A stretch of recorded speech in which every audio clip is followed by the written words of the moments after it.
Uma boa noite para quem nos acompanha nesta terça-feira, dia 5 de agosto. Eu sou Isabela Melano e a partir de agora você confere os destaques do Poder Judiciário Nacional.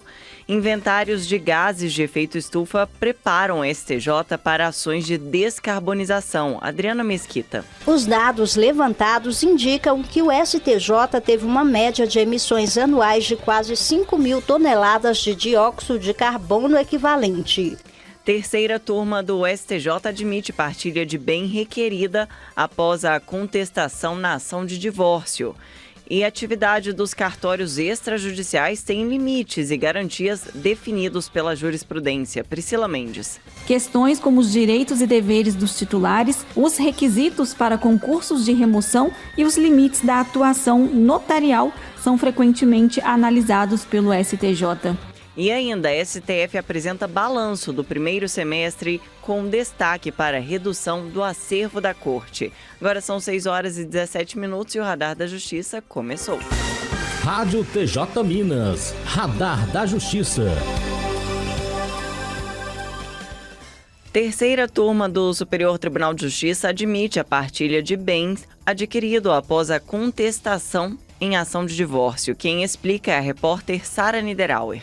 A terceira turma do Superior Tribunal de Justiça decidiu que valores de aposentadoria especial recebidos pelo ex-marido durante o casamento e até a separação de fato podem ser incluídos na partilha de bens de um casal divorciado. O casal viveu mais de 20 anos sob o regime de comunhão universal de bens. Durante o processo de divórcio, a aposentadoria do ex-marido foi reconhecida em outra ação e os valores foram pagos retroativamente. A inclusão foi pedida pela ex-esposa após audiência de instrução e julgamento e a ministra Nancy Andrighi entendeu que o pedido foi feito na primeira oportunidade possível conforme prevê a lei. A ministra também destacou que créditos de previdência pública podem ser partilhados se forem referentes ao período do casamento, mesmo que o pagamento só ocorra depois do divórcio. Além disso, a pensão alimentícia à ex-esposa foi fixada por prazo indeterminado, já que ela está sem trabalhar há mais de 15 anos em tratamento de saúde e dedicou-se à família durante o casamento. O STJ reformou decisão anterior que havia negado a pensão. Da Agência Rádio Web, Sara Niederauer. O julgamento dos recursos no processo conhecido como crime da 113 Sul, um dos mais emblemáticos do Distrito Federal, foi novamente adiado nesta terça-feira pela sexta turma do Superior Tribunal de Justiça. A análise chegou a ser iniciada por volta das 14h, mas durou menos de 10 minutos. O ministro Og Fernandes pediu vista e interrompeu a sessão. Antes disso, o ministro Sebastião Reis Júnior apresentou o voto defendendo a anulação da condenação de Adriana Vilela e a realização de um novo júri popular. A decisão reverteria o veredito anterior e devolveria à ré a condição de acusada. Até o momento, o julgamento está empatado com um voto para manter a condenação e determinar a prisão imediata de Adriana Vilela, que é do ministro Rogério Schietti Cruz, que é também o relator, e um voto pela anulação do julgamento e de toda a ação penal do ministro Sebastião Reis Júnior. Sebastião apontou nulidade do júri como a apresentação de documentos após o início da sessão, o que, segundo ele, comprometeu a paridade de armas entre defesa e a acusação. O julgamento segue suspenso e não há nova data definida para a retomada.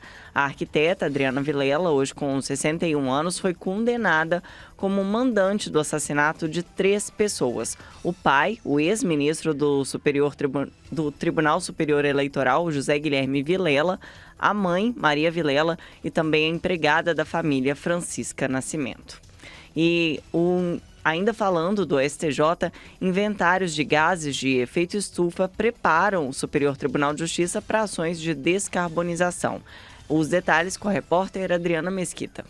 O Superior Tribunal de Justiça publicou na página Transparência e Prestação de Contas os inventários de gases de efeito estufa de 2019 e 2024. O levantamento traz informações detalhadas sobre as emissões de gases de efeito estufa geradas pelas atividades da Corte. O documento vai possibilitar a revisão da versão inicial do Plano de Descarbonização do STJ, publicado em fevereiro deste ano. As publicações cumprem 2 resoluções do Conselho Nacional de Justiça. Uma que dispõe sobre a política de sustentabilidade no Judiciário e prevê a elaboração de um plano de compensação ambiental até 2030. E a outra que institui o programa Justiça Carbono Zero. Os dados levantados indicam que o STJ teve uma média de emissões anuais de quase 5 mil toneladas de dióxido de carbono equivalente. Da agência Rádio Web, Adriana Mesquita. A seguir, no próximo bloco, o STF divulga balanço do primeiro semestre de 2025 e ainda, CNJ deve concluir revisão da Estratégia Nacional 2027-2032 até o fim do mês de agosto. O Radar da Justiça volta já. Radar da Justiça. Jurisprudência define limites e garantias na atividade dos cartórios extrajudiciais. Quem traz as informações é a repórter Priscila Mendes. Os cartórios extrajudiciais têm passado por mudanças nos últimos anos, garantindo segurança jurídica às relações civis e patrimoniais. Com isso, o Superior Tribunal de Justiça tem formado um conjunto de decisões reiteradas sobre o assunto. Questões como os direitos e deveres dos titulares, os requisitos para concursos de remoção e os limites da atuação notarial são frequentemente analisados pelo STJ. Em julgamento de recurso especial, a terceira turma do STJ esclareceu algumas dúvidas frequentes relacionadas à natureza das atividades cartorárias. Isso porque esses serviços são públicos, mas exercidos em caráter privado por meio de delegação. Para o colegiado, os cartórios são instituições administrativas e não se caracterizam como empresa ou entidade, afastando-se a legitimidade passiva para ser parte em ações judiciais. Ao analisar recurso em mandado de segurança impetrado por entidades de classe, a segunda turma voltou a debater a natureza dos serviços prestados por cartórios ao definir que as receitas e despesas brutas não representam dados pessoais que devam ser protegidos sob o argumento do direito ao sigilo e à privacidade. As entidades entraram com mandado de segurança coletivo contra a determinação do Tribunal de Justiça do Paraná para que os dados sobre despesas, receitas e remunerações dos responsáveis pelas serventias extrajudiciais daquele estado fossem divulgados no portal da Transparência do Poder Judiciário Local. Da agência Rádio Web, Priscila Mendes. O Conselho Nacional de Justiça está concluindo até o final de agosto o trabalho de revisão da Estratégia Nacional do Poder Judiciário para o período de 2027 a 2032. Sob a coordenação da Rede de Governança Colaborativa, estão sendo discutidos novos elementos estratégicos da justiça brasileira, como missão, visão, valores e também macrodesafios. Um dos temas em destaque é o fortalecimento do uso da linguagem simples no judiciário. As propostas já analisadas pelos comitês regionais vão ser consolidadas ainda neste mês e em outubro vão estar disponíveis para consulta pública. Atualmente, a estratégia nacional vigente estabelece 12 macrodesafios e permanece em vigor até dezembro de 2026. A versão atualizada vai ser apresentada e discutida durante o 19º Encontro Nacional do Poder Judiciário, que está marcado para os dias 1 e 2 de dezembro em Santa Catarina. A nova resolução com as diretrizes definitivas deve ser aprovada pelo plenário do CNJ até junho do ano que vem, 2026. E o presidente do STF apresentou o balanço do primeiro semestre de 2025 e destacou a redução do acervo da Corte. Confira agora com a repórter Karina Chagas. O ministro e presidente do Supremo Tribunal Federal, Luiz Roberto Barroso, destacou a alta produtividade do tribunal no primeiro semestre deste ano. O órgão alcançou o número recorde de decisões e uma redução histórica no acervo de processos, o menor registrado em 33 anos. O balanço do primeiro semestre do ano reconheceu que entre janeiro e junho deste ano, o Supremo recebeu mais de 40 mil processos, sendo 15.191 originários ordinários e 25.892 recursais. Houve um aumento de 23% no recebimento de processos originários, em comparação ao mesmo período do ano passado. Já os processos recursais apresentaram redução de 2%. As reclamações cresceram 37,9%. O ministro e presidente do Supremo Tribunal Federal destacou que o órgão julgou mais do que recebeu processos. Outro marco apresentado foi a inversão histórica no estoque. Pela primeira vez, o número de processos originários superou o de recursais. Em junho, havia 9.470 processos originários contra 9.281 recursais. Segundo o ministro, essa mudança indica a eficiência da gestão de precedentes e o sucesso da atuação do Supremo para priorizar o perfil de Corte Constitucional. O balanço do primeiro semestre do ano foi validado pelo plenário do tribunal na sessão administrativa virtual da agência Rádio Web Carina Chagas. 6 horas e 27 minutos. A seguir, você confere um giro pelos tribunais do Brasil. Radar da Justiça.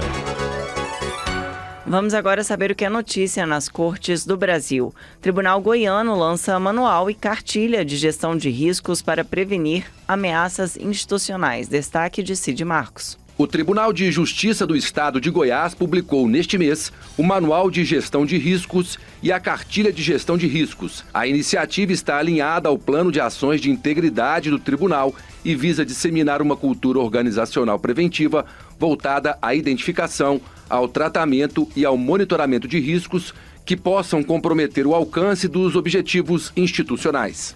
Tribunal Pernambucano lança ferramenta de IA que apoia julgamentos em segunda instância. Mércia Lívia.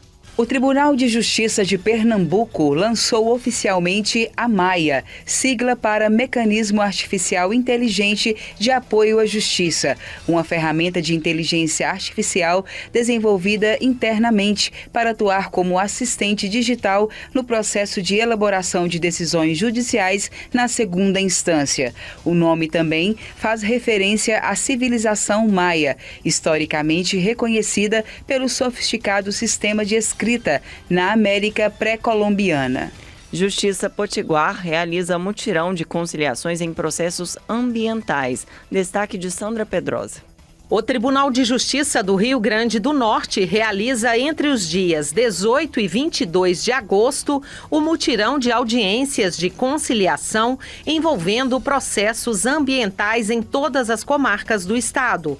A iniciativa integra a Semana da Pauta Verde, promovida nacionalmente pelo Fórum Ambiental do Poder Judiciário, e tem como objetivo reforçar o compromisso da Justiça com a pauta ambiental, priorizando o julgamento de processos estruturais e incentivando soluções consensuais para os litígios. 6 horas e 30 minutos, chegamos ao fim de mais uma edição do Radar da Justiça. Você pode rever este e outros programas no canal oficial do TJMG no YouTube. Uma ótima noite e até amanhã.